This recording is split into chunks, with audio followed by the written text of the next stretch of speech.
রোহিঙ্গাদের বাংলাদেশে আশ্রয় নেয়ার নবম বার্ষিকী কাল। এই 9 বছরও নিশ্চিত হয়নি কবে তারা নিজ দেশে ফিরতে পারবেন। উল্টো কক্সবাজারের রোহিঙ্গা ক্যাম্প জুড়ে চলছে অস্থিরতা আর রক্ত ঝরার গল্প। স্থানীয় বাসিন্দারাও চান দ্রুত এই সমস্যার সমাধান হোক। কামরুল ইসলাম মিন্টুর প্রতিবেদনে বিস্তারিত। ওপারে মিয়ানমার, এপারে বাংলাদেশ, মাঝখানে চিরচেনা নাফ নদী। এপার থেকে ওপারের দূরত্ব কেবল ৪৫ মিনিটের নদীপথ। স্থলপথে কোথাও দূরত্ব মাত্র কয়েক পা। চোখ মেললে বহু রোহিঙ্গা দেখতে পান ফেলে আসা সে ভিটে মাটি, অথচ আপন ঘরে ফিরতে পারেন না ১৩ লাখ রোহিঙ্গা, যারা সামরিক জান্তার নিপীড়নে দেশ ছেড়ে ঠাঁই নেন বাংলাদেশে। রোহিঙ্গাদের আক্ষেপ, বিশ্ববাসী তাদের কথা ভুলে যাচ্ছে, তাদের খাদ্য সহায়তা কমে গেছে, স্বদেশে ফেরানোর প্রতিশ্রুতিও দিন দিন ফিকে হয়ে আসছে। ইয়ারা যদি বর্মার মাঝে ফরেনার দিতে গেলে তাহারা রাইট শোনে দিব, দিন বাদে বাজে আবার লড়াইব, ওনারা ভিডিওটা আবার ফুরিব। এই জাতি এবার টাইটেল দিয়ে জাতি, এবার আইডেন্টি দিয়ে জাতি, এবার নাম দিয়ে রোহিঙ্গা জাতি, রোহিঙ্গা মুসলিম আর কানোর বাসিন্দা। এবছরের ১০০ বছরের আগর ৮০০ বছরের আগর ধর আর কানো মা বসবাস করতে কমিবা। রোহিঙ্গা সমস্যা সমাধানে কাজ করেন এমন বিশেষজ্ঞরা বলছেন, মিয়ানমার সরকার চাপে পড়ে রোহিঙ্গাদের ফেরত নেবার কথা বলে প্রতি বছর, কিন্তু আবার নানা অজুহাতে পিছিয়ে যায়। কারণ আরাকান এখনও আরাকান আর্মির নিয়ন্ত্রণে, সেখানকার পরিবেশ অশান্ত। ওইখানে আনটিল সেফ জোন ডেভেলপ করার না পর্যন্ত আমরা এখনো বলতে পারবো না যে কবে রোহিঙ্গাদের ফেরত নিয়ে যাবে। বাংলাদেশ সরকার সদিচ্ছা থাকলে হবে না, এইখানে আরাকান আর্মি বা মায়ানমারের একটা সদিচ্ছাও থাকতে হবে। এই সদিচ্ছা জায়গাটা তৈরি করার জন্য সরকার যেটা করতে পারে সেটা হচ্ছে যে কভার ডিপ্লোমেসিকে এনকারেজ করতে পারে। মিয়ানমারের জায়গা থেকে এক ধরনের অসহযোগিতা এবং মিয়ানমারের জায়গা থেকে এক ধরনের সদিচ্ছার অভাব, আন্তরিকতার অভাবের কারণে মিয়ানমারে কোনো রোহিঙ্গা ফেরত যায় না। বাংলাদেশের শরণার্থী ত্রাণ প্রত্যাবাসন কমিশনারও রোহিঙ্গা সংকট সমাধানের কোনো পথ দেখছেন না এখনই। রোহিঙ্গারা কেন আসছে? তারা তো আসছে প্রাণের ভয়ে, যান বাঁচানোর জন্য বাংলাদেশে আশ্রয় নিয়েছে। তো যেইখান থেকে এসেছে সেইখানে তো পরিস্থিতি এমন হয়নি যে তারা ফেরত গিয়ে ওখানে নিরাপদে থাকবে, সেরকম তো হয়নি। আর কক্সবাজারের সচেতন মানুষেরা জানান, দীর্ঘদিন একটি ক্যাম্পে বসতির কারণে সংঘর্ষ বাড়ছে, সৃষ্টি হচ্ছে নতুন সন্ত্রাসী গোষ্ঠী, নতুন নতুন অপরাধ সৃষ্টি হচ্ছে ক্যাম্পে। কামরুল ইসলাম মিন্টু, ৭১, কক্সবাজার। রোহিঙ্গাদের সম্মানজনক, নিরাপদ এবং টেকসই প্রত্যাবাসন নিশ্চিত করতে আন্তর্জাতিক এবং আঞ্চলিক ফোরামগুলোতে কূটনৈতিক চাপ তৈরির চেষ্টা অব্যাহত রয়েছে বলে জানালেন পররাষ্ট্র সচিব আসাদ আলম সিয়াম। কক্সবাজারে শরণার্থী ত্রাণ এবং প্রত্যাবাসন কমিশনের কার্যালয়ে সম্মেলন কক্ষে আয়োজিত গোলটেবিল আলোচনায় তিনি এসব কথা বলেন বিশ্বের বিভিন্ন প্রান্তে যুদ্ধ, সংঘাত আর নানা মানবিক বিপর্যয়ের মধ্যেও রোহিঙ্গা সংকটকে আন্তর্জাতিক অঙ্গনে তুলে ধরা হচ্ছে। আলোচনা শেষে রোহিঙ্গা সংকট এবং শরণার্থীদের জীবনচিত্র নিয়ে ফটো এক্সিবিশনের আয়োজন করা হয়। পৃথিবীতে এখন চারিদিকে নানা ধরনের যে বিপর্যয় এবং যুদ্ধ সংঘাত রয়েছে, তার মধ্যে রোহিঙ্গাদের সমস্যা পৃথিবীর সবার কাছে পৌঁছে দেওয়া, আন্তর্জাতিক ফোরামে জাগরুক রাখা একটা বিরাট চ্যালেঞ্জ।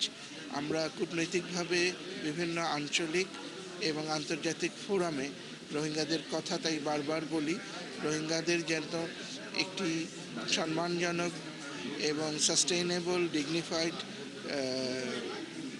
রিপ্যাট্রিয়েশন করা, প্রত্যাবাসন করা সম্ভব হতে পারে। সেই জন্য আমরা বিভিন্ন ধরনের কূটনৈতিক চাপ বিভিন্ন ধরনের ফোরামের মাধ্যমে তৈরি করার চেষ্টা করি। ওদিকে রোহিঙ্গা সংকট সমাধানে বাংলাদেশ প্রথম এই নীতি গ্রহণ করা হয়েছে বলে জানিয়েছেন প্রধানমন্ত্রীর প্রতিরক্ষা উপদেষ্টা অবসরপ্রাপ্ত brigadier general doctor AKM Shamsul ইসলাম।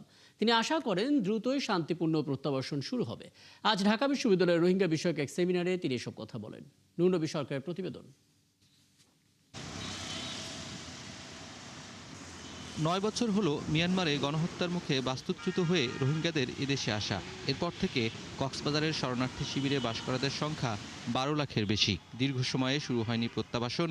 এরপর মিয়ানমার বলছে তারা ৩ লাখ রোহিঙ্গাকে ফেরত নেবে। জবাবে বাংলাদেশ সরকার জানায় সকল রোহিঙ্গাকে নিতেই হবে। এমন বাস্তবতায় ঢাকা বিশ্ববিদ্যালয়ে জেনোসাইড সেন্টারের আয়োজনে অনুষ্ঠিত হলো রোহিঙ্গা সংকট ও প্রত্যাবাসন চ্যালেঞ্জ নিয়ে এক সেমিনার। এতে অংশ নেন গবেষক ও কূটনীতিকরা। সেমিনারে প্রধান অতিথি ছিলেন প্রধানমন্ত্রীর প্রতিরক্ষা উপদেষ্টা অবসরপ্রাপ্ত brigadier general doctor AKM. Shamsul Islam. তিনি জানান, বাংলাদেশ ফার্স্ট নীতিতে প্রত্যাবাসনের মাধ্যমে এই সংকটের সমাধানে কাজ করছে সরকার। নতুন সরকারের নীতি হলো বাংলাদেশ প্রথম, বহুপক্ষীয় শান্তিপূর্ণ রোহিঙ্গা প্রত্যাবাসন দ্রুতই শুরু হবে বলে আশা করছি। মিয়ানমার বলছে কয়েক লাখ ফেরত নেবে, আমরা বলছি সকল রোহিঙ্গাকেই নিতে হবে। তিনি অভিযোগ করেন, গেল ফ্যাসিস্ট রেজিমের উদাসীনতা ও লোভের কারণে এই দীর্ঘমেয়াদে ঝুঁকিতে পড়েছে বাংলাদেশ। ফ্যাসিস্ট রেজিমের ক্ষমতায় টিকে থাকা ও নোবেল পুরস্কারের লোভে রোহিঙ্গারা এদেশে ঢুকতে পেরেছে। ফ্যাসিস্ট রেজিম রোহিঙ্গা প্রত্যাবাসনে ছিল উদাসীন, এখন রোহিঙ্গাদের কারণে নানা ইস্যুতে ঝুঁকিতে বাংলাদেশ, দায়ী ফ্যাসিস্ট রেজিম। প্রতিরক্ষা উপদেষ্টা আরও জানান, সামরিক বাহিনী এই ইস্যুতে সতর্ক দৃষ্টি রাখছে। দেশের প্রয়োজনে তারা যে কোনো কাজ করতে প্রস্তুত।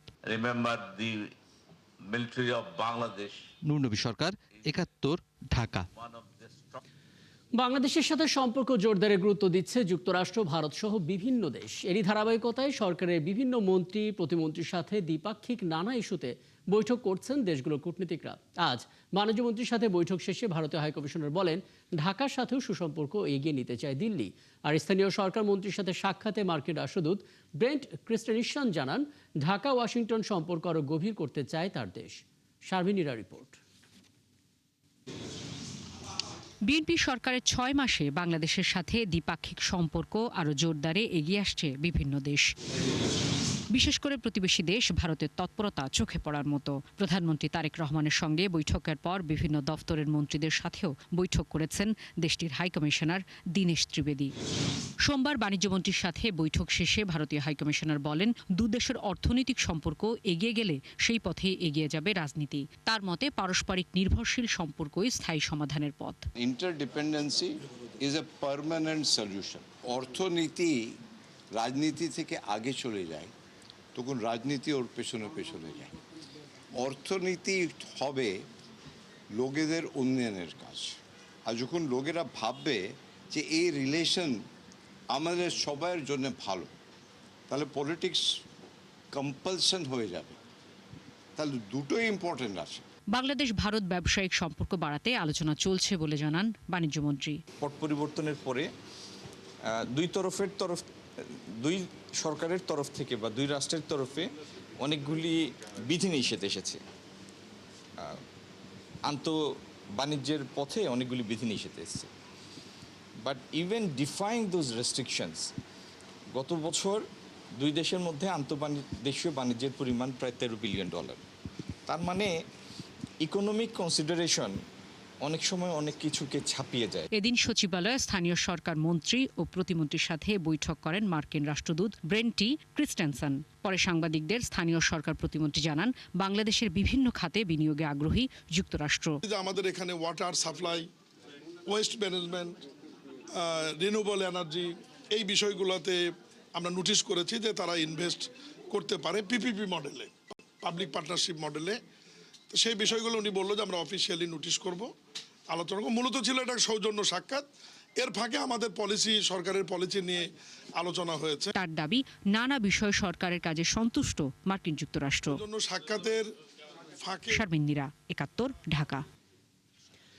আগামী ৫ সেপ্টেম্বর ঢাকা চট্টগ্রাম সহ ৪ রুটে লং মার্চ নিয়ে ১১ দলীয় ঐক্য কোনো শঙ্কা দেখছে না বলে জানিয়েছেন জামাত ইসলামী সেক্রেটারি জেনারেল মিয়া গোলাম পরোয়ার।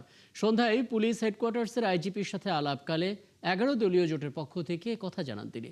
এ সময় তিনি বলেন, গণভোটের গণরায় বাস্তবায়নকে প্রাধান্য দিয়ে এই লং মার্চ হবে, এতে জনগণের ব্যাপক সাড়া পাচ্ছেন বলেও জানান গোলাম পরোয়ার।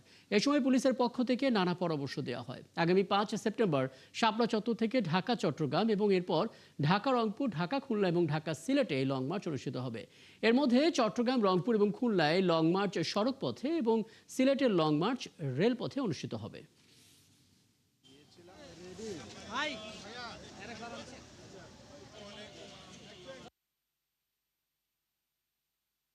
আমরা কোনো আশঙ্কা বোধ করছি না। আমরা যতটা ইনফরমেশন, সোফার মাই নলেজ, আমাদের লোকাল সংগঠন থেকে আমরা যে কানেকশন পাচ্ছি, সমস্ত জায়গায় এই লং মার্চ সফর করার জন্য মানুষ আগ্রহী এবং আকাঙ্ক্ষা নিয়ে বসে আছে। পুলিশের পক্ষ থেকে কি জানানো হয়েছে? তারা সহযোগিতা করবেন। আর আমাদের কাছে ওনারা সহযোগিতা চেয়েছেন যে আমরা যেন প্রতিটি জায়গায় আমাদের সংগঠনের কর্মীদেরকেও যেন সেই প্রশাসনের সাথে একটা কপারেশন রাখতে বলি, এটা অনুরোধ করেছেন ওনারা। ফেনী সোনাগাজীর বহুল আলোচিত নুসরাত জাহান রাফি হত্যা মামলায় 7 বছর পর বহুল প্রতীক্ষিত রায় দিয়েছে হাইকোর্ট। বরখাস্ত অধ্যক্ষ সিরাজউদ্দৌলা এবং শাহাদাত হোসেন শামীমের মৃত্যুদণ্ড বহাল রেখে 4 জনকে যাবজ্জীবন এবং 10 জনকে খালাস দিয়েছেন আদালত। একই সঙ্গে বিচারিক আদালতে 16 জনকে একযোগে মৃত্যুদণ্ড দেয়া সেই বিচারকের ফৌজদারি মামলার বিচারিক ক্ষমতা প্রত্যাহারের নির্দেশও দেওয়া হয়েছে। বিস্তারিত জানাচ্ছেন মাইনুল মারুফ।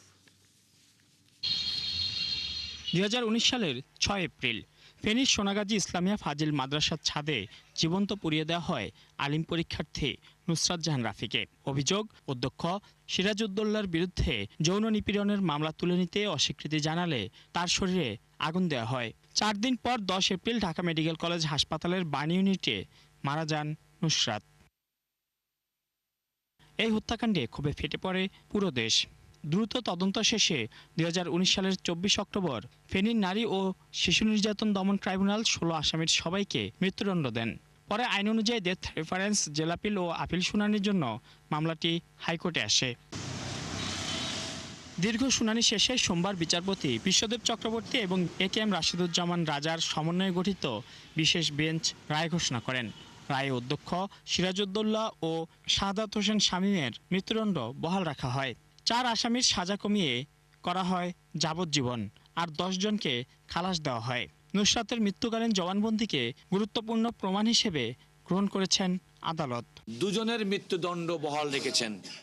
তারা হলেন তৎকালীন মাদ্রাসার সুপার অধ্যক্ষ SM সিরাজউদ্দৌলা এবং শাহাদাত হোসেন শামীম, যার নুসরাতের পরে রাগ ছিল কারণ সে প্রেম নিবেদন করেছিল এবং নুসরাত সেটা রিফিউজ করেছিল।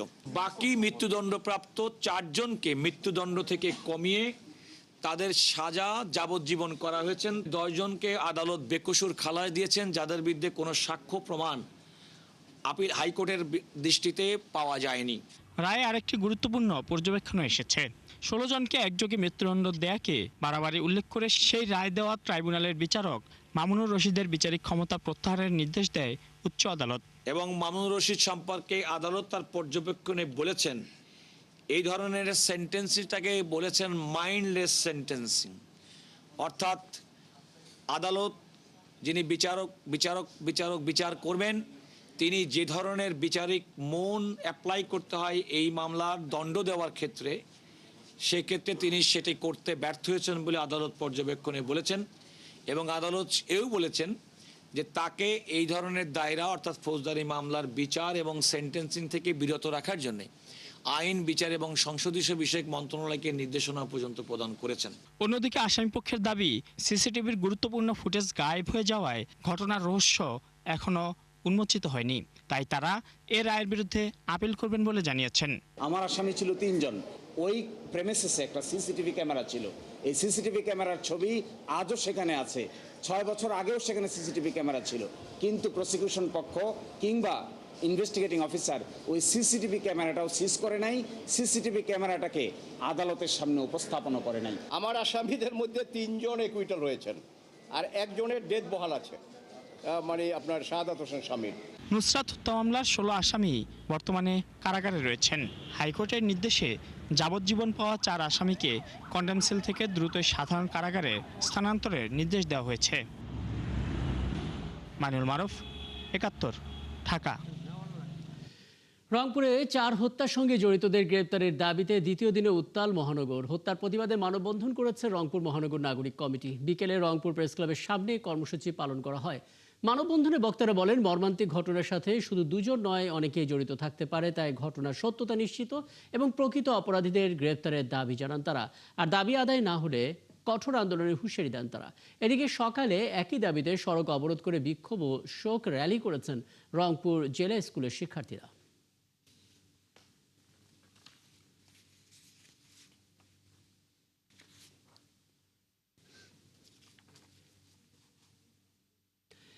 ফৌজদারি অপরাধ তদন্ত ও কার্যক্রম পরিচালনার ক্ষমতা পাচ্ছে আর্মড পুলিশ ব্যাটালিয়ন APBN।